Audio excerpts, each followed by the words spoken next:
Hi, my name is John Taranfa, and in this video, I will be going into depth into one of the more complicated subjects and statistics in the Lattice squares designs. After this video, you should be able to know what are the Lattice square designs, when to use it, and how to use it. So, what is a lattice square design?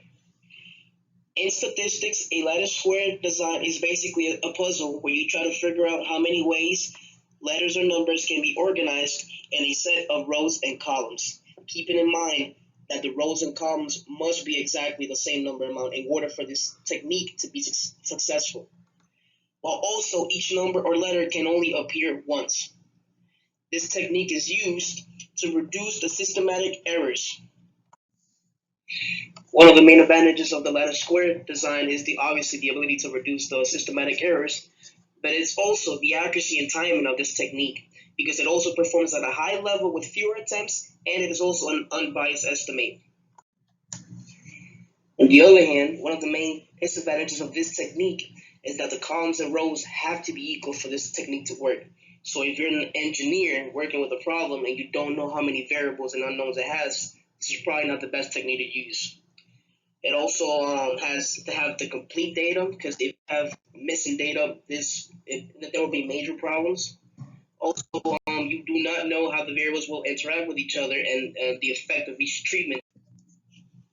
So one example I can give you about the lattice squared design is the one that I've drawn in the picture. Let's say that if you have three airplane engines with three different types of fuels with only three given attempts, the way that you will do this is by isolating each of the three motors reactions to each fuel in each attempt. So in this example, the lattice squared design is the best way to go because as you can see, it's a 3 by 3. So each row, with each column, is the same amount of number. Another example that I can show you about the lattice squared design is Sudoku.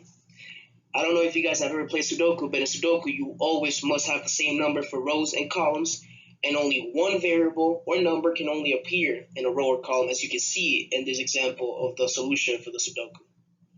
Same as the lattice squared design. I hope this video was helpful for you guys to understand the lattice squared design, and I would like to thank you for your time.